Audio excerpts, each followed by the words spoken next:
Okay, तो अभी हम देखेंगे जब एक चार्ज्ड पार्टिकल इलेक्ट्रिक फील्ड के अंदर होगी तो उस चार्ज्ड पार्टिकल पर कितना फोर्स लगता है। ओके, बट इस चीज़ को लर्न करने से पहले हमें ये लर्न कर लेना चाहिए यूनिफॉर्म इलेक्ट्रिक फील्ड क्या होती है। ओके, तो देखो, मान लो कि एक प्लेट है और इस प्लेट के फेस के ऊपर पॉजिटिव चार्ज यूनिफॉर्मली डिस्ट्रीब्यूटेड है और यहाँ पे एक सेम साइज की प्लेट है जिसके फेस के ऊपर नेगेटिवली चार्ज यूनिफॉर्मली डिस्ट्रीब्यूटेड है। ओके, तो यहाँ टोटल चार्ज कितनी हो गई, प्लस क्यू। यहाँ टोटल चार्ज कितनी हो गई, माइनस क्यू। ओके, तो यहाँ से यहाँ इलेक्ट्रिक फील्ड लाइन हम दिखा रहे हैं कुछ इस तरह से। याद रखना, इलेक्ट्रिक फील्ड लाइन हमेशा पॉजिटिव चार्ज से निकलती है और नेगेटिव चार्ज की तरफ जाती है। अभी हम इसको भी स्टडी करेंगे थोड़ी देर के बाद इसी वीडियो में। ओके, तो ये देखो इलेक्ट्रिक फील्ड लाइन सारी की सारी क्या है, पैरेलल है और इवनली डिस्प्लेस्ड है, मतलब दोनों फील्ड लाइंस के बीच का गैप क्या है, सेम है ना। तो ये जो फील्ड है, ये जो एरिया है, इसमें इलेक्ट्रिक फील्ड की स्ट्रेंथ हर जगह कांस्टेंट होगी। अगर इस पॉइंट पे आप लोगे तो भी इलेक्ट्रिक फील्ड की स्ट्रेंथ मानो ई है, तो यहाँ जाओगे तो भी ई होगी, यहाँ जाओगे तो भी ई होगी। कहीं पे भी किसी भी पॉइंट पे जाओगे तो इलेक्ट्रिक फील्ड की स्ट्रेंथ ई होगी। इसलिए ये जो इलेक्ट्रिक फील्ड है इसको बोलते हैं यूनिफॉर्म इलेक्ट्रिक फील्ड। क्लियर हो गया। ये जो एरिया है, इस एरिया में इलेक्ट्रिक फील्ड की स्ट्रेंथ हर जगह सेम होती है। ओके, अब जरूरी नहीं है कि आपको हमेशा ये ऐसा ही पैटर्न में दिखे, आपको सिर्फ ऐसे भी दिखा सकते हैं। तो आपको समझना होगा कि ये पॉजिटिव चार्ज से निकल रही है और ये नेगेटिव चार्ज की तरफ मूव कर रही है, और ये कैसी फील्ड है, यूनिफॉर्म इलेक्ट्रिक फील्ड है। मान लो एक पॉइंट चार्ज है Q। ओके, स्मॉल q लिख देता हूँ। तो इस चार्ज से इलेक्ट्रिक फील्ड कैसे निकलती है, अगर ये पॉजिटिव चार्ज है तो इलेक्ट्रिक फील्ड क्या होगी, डाइवर्ज आउट होगी, यानी बाहर की तरफ रेडियली आउटवर्ड डायरेक्शंस में निकलेगी, है ना, इस तरह से। ओके, इलेक्ट्रिक फील्ड लाइंस इस तरह से बनेगी। तो सोर्स से जितना नज़दीक होगी पॉइंट, उतनी ही इलेक्ट्रिक फील्ड की स्ट्रेंथ ज़्यादा होगी। तो यहाँ अगर इलेक्ट्रिक फील्ड की स्ट्रेंथ E1 है, यहाँ E2 है और यहाँ E3 है, तो इस केस में E1 बड़ी होगी E2 से और E2 बड़ी होगी E3 से। क्लियर हुआ। ओके, अब हम क्या करेंगे, मान लो कोई चार्ज है Q, कैपिटल Q। मान लो कोई चार्ज है कैपिटल Q, इस चार्ज को उठा के यहाँ रख देंगे इस इलेक्ट्रिक फील्ड के पास। ओके, तो ये जो चार्ज कैपिटल Q है वो एक फोर्स एक्सपीरियंस करेगा, इलेक्ट्रोस्टैटिक फोर्स, और उसकी वैल्यू क्या हो जाएगी, F equal to Q charge times electric field, और यहाँ इलेक्ट्रिक फील्ड क्या है, E3 है। अगर इस Q को यहाँ उठा के रखेंगे तो फोर्स क्या होगा, Q टाइम्स E2, यहाँ रखेंगे तो Q टाइम्स E1। क्लियर हो गया। अगर इसी Q चार्ज को यहाँ कहीं रख दें, ओके, तो बिकॉज ये यूनिफॉर्म इलेक्ट्रिक फील्ड है, तो ये जो चार्ज है फोर्स फील करेगी वो कितनी होगी, F equal to q times E. और डायरेक्शंस क्या होगा, अगर ये पॉजिटिव चार्ज है तो ये पॉजिटिव इसको धक्का मारेगी और नेगेटिव क्या करेगी, अट्रैक्ट। तो फोर्स की डायरेक्शंस पॉजिटिव से नेगेटिव की तरफ जाएगी, यानी इलेक्ट्रिक फील्ड लाइंस की जो डायरेक्शन है वही फोर्स की डायरेक्शंस होगी। तो इसको ऐसे लिख सकते हैं। ओके, तो ये जो इक्वेशन है F equal to Q E, इसको एक्सप्लेन कैसे करोगे। ये इक्वेशंस हमें बताता है एक पॉइंट चार्ज जिसका मैग्नीट्यूड कैपिटल Q है, वो इलेक्ट्रिक फील्ड E में है, तो उसके ऊपर जो इलेक्ट्रोस्टैटिक फोर्स लगेगी उसका magnitude Q times electric field का मैग्नीट्यूड, और फोर्स की डायरेक्शंस इलेक्ट्रिक फील्ड की डायरेक्शंस के अलोंग होगी। आ गया समझ में। अब हम properties of electric field lines को स्टडी करेंगे।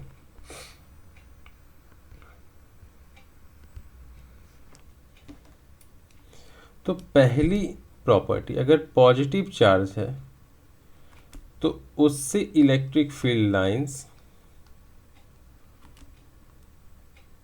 डाइवर्ज आउट होगी, है ना। ये इलेक्ट्रिक फील्ड लाइंस की प्रॉपर्टीज़ है। अगर पॉजिटिव चार्ज है तो उससे क्या होगी, दूर जाएगी, रेडियली आउटवर्ड।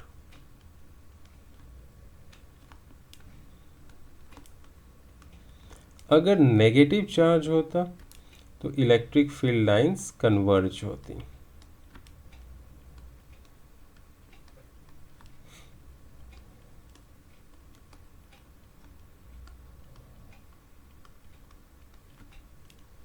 है ना, यानी फील्ड की जो डायरेक्शंस है वो रेडियली इनवर्ड होती टुवर्ड्स द सोर्स चार्ज।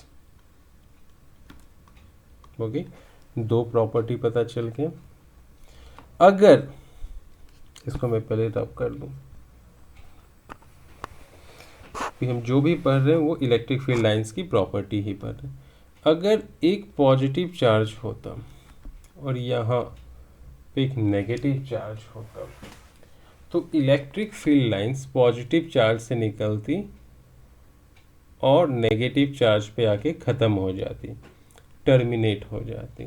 तो पॉजिटिव से निकलेगी, नेगेटिव पे आके ख़त्म हो जाएगी।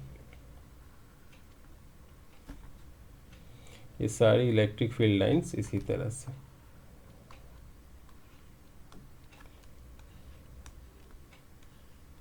समझो ये ऐसे आके यहाँ टर्मिनेट हो रही है। क्लियर। तो आप देख सकते हो जहाँ पे सोर्स चार्ज है यहाँ पे, वहाँ पे क्या है, डेंसिटी ज़्यादा है फील्ड लाइंस की, और यहाँ पे भी डेंसिटी ज़्यादा है फील्ड लाइंस की। क्लियर हो गया।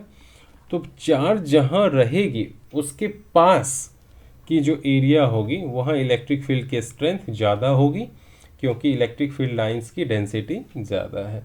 जितना दूर जाओगे उतना देखो डेंसिटी क्या होती है लाइन की, कम हो जाती है। करेक्ट। एक बार और मैं बना देता हूँ, ये पॉजिटिव, ये negative charge. Okay, field lines ऐसे जा रही है। अभी मैं एक ही फील्ड लाइंस बनाया हूँ, इसके पीछे एक पर्पस है। ओके, तो यहाँ इस फील्ड लाइन की डायरेक्शंस निकालना है, यानी यहाँ पे कोई पॉइंट होगी, लेट से एक पॉइंट यहाँ है, एक पॉइंट यहाँ है, एक पॉइंट यहाँ है। तो इस पॉइंट 1 2 3, पॉइंट 1 पर इलेक्ट्रिक फील्ड की डायरेक्शंस क्या होगी, तो हम क्या करेंगे, पॉइंट 1 पर टेंजेंट ड्रॉ करेंगे। पॉइंट 2 पर क्या होगी, तो टेंजेंट ड्रॉ करेंगे। पॉइंट 3 पर क्या होगी, तो टेंजेंट ड्रॉ करेंगे। अब सवाल उठता है, आपने इसी डायरेक्शन में टेंजेंट ड्रॉ क्यों किया, क्योंकि पॉजिटिव से नेगेटिव के तरफ ही हमें टेंजेंट ड्रॉ करना, हम उल्टा ऐसे नहीं कर सकते। समझ में आ गया? क्लियर हो गई? तो जिस पॉइंट पे इलेक्ट्रिक फील्ड का डायरेक्शंस निकालना है इलेक्ट्रिक फील्ड लाइंस में, उस पॉइंट पर हमें टेंजेंट ड्रॉ करना होगा। अभी देखो एक पॉजिटिव चार्ज है, एक नेगेटिव चार्ज है। यहाँ से इलेक्ट्रिक फील्ड लाइंस निकली, यहाँ गई, यहाँ से निकली, यहाँ गई। क्लियर? अब ये दो फील्ड लाइंस एक दूसरे को कभी इंटरसेक्ट नहीं करेंगे।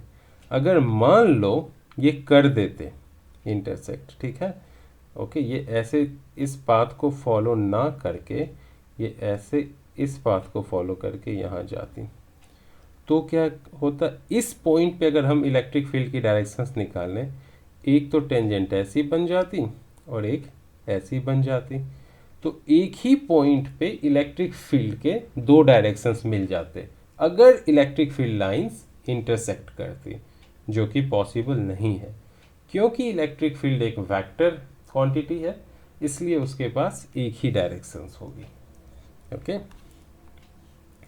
अगर मान लो यहाँ पॉजिटिव चार्ज है और यहाँ एक और पॉजिटिव चार्ज होती, तो क्या होता, तो इलेक्ट्रिक फील्ड लाइंस रिपेल करती है एक दूसरे को इस तरह से, ठीक है।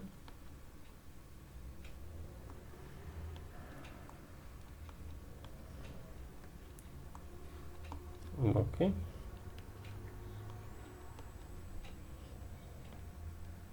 बीच में कुछ ऐसी एरिया रीजन्स मिलती जहाँ पे इलेक्ट्रिक फील्ड होती ही नहीं, यानी इलेक्ट्रिक फील्ड स्ट्रेंथ नहीं होती, चार्ज की कोई इन्फ्लुएंस वहाँ पे नहीं देखने को मिलती।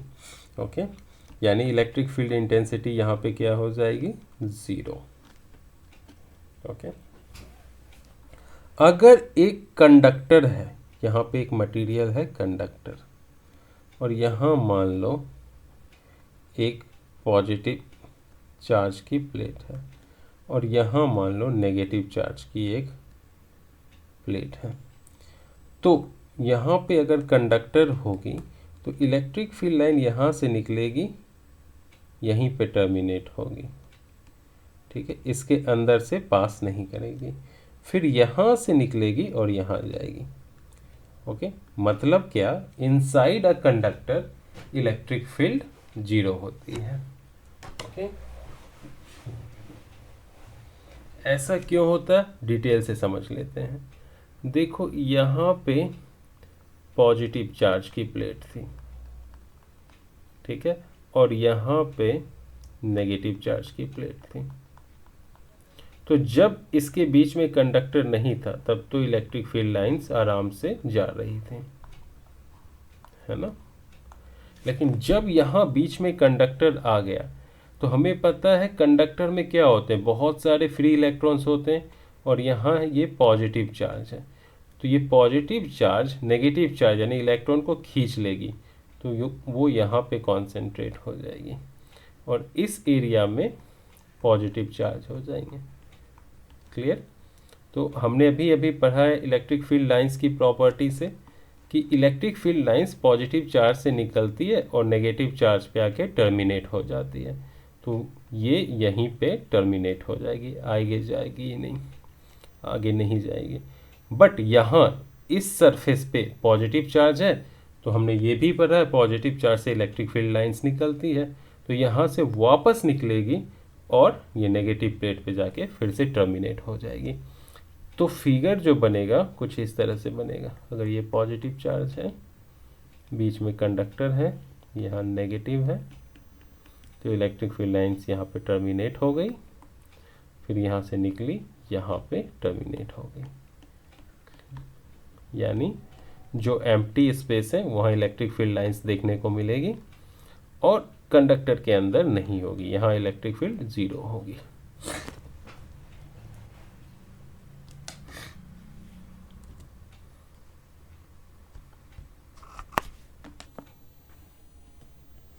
अब हम देखेंगे वर्क डन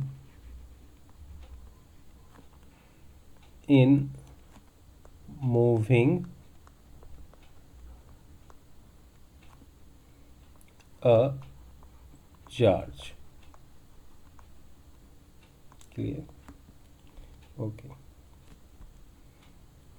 तो मान लो यहाँ एक पॉइंट ए है, ये स्पेस में एक पॉइंट ए है और स्पेस में ये एक पॉइंट बी है। क्लियर? यहाँ जो पोटेंशियल है वो वी ए है और यहाँ जो पोटेंशियल है वो वी बी है। ठीक है? तो एक point charge Q point A से मूव करती है और पॉइंट बी तक जाती है। क्लियर हो गया? तो पॉइंट ए से मूव करेगी और पॉइंट बी तक जाएगी। क्लियर? तो कितना वर्क होगा?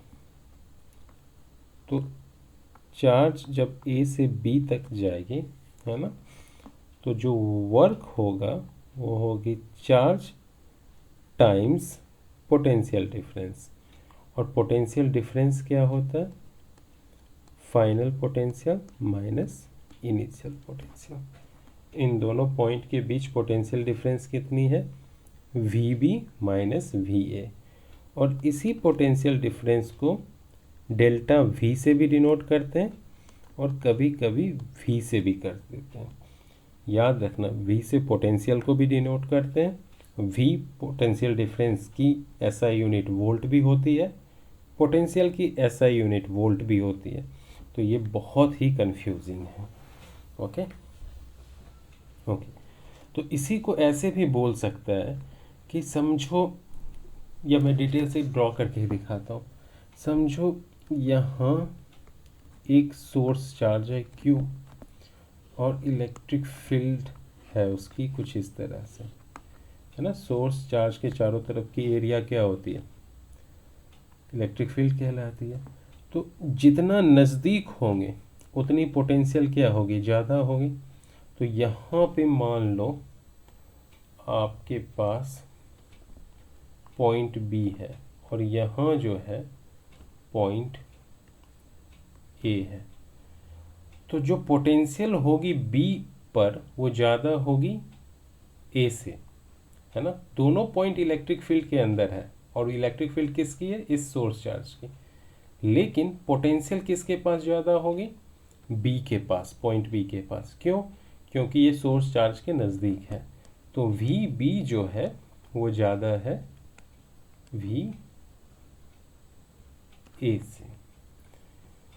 ओके। अब एक चार्ज यहाँ से स्टार्ट करता है। मान लो ये क्या है? स्मॉल चार्ज क्यू है और इलेक्ट्रोस्टैटिक फोर्स के अगेंस्ट इस चार्ज के ऊपर, यानी ए पे चार्ज है, फोर्स किस डायरेक्शंस में लगेगी? इस डायरेक्शंस में। लेकिन ये जा किधर रहा? यहाँ से यहाँ, ए से बी। यानी इलेक्ट्रोस्टैटिक फोर्स के अगेंस्ट, इलेक्ट्रिक फील्ड की डायरेक्शन के अगेंस्ट ये स्मॉल चार्ज क्यू ए से बी पे जा रहा है। तो इसको क्या करना पड़ेगा? वर्क करना पड़ेगा। और वही वर्क क्या है? चार्ज टाइम पोटेंशियल डिफरेंस, यानी V B minus V A. समझ में आ गया होगा। और इसकी एसआई यूनिट क्या होती है? इसकी एसआई यूनिट जूल होती है। जो वर्क की होती है वही इसकी होगी। ओके। तो ये भी बात समझ में आ गई होगी।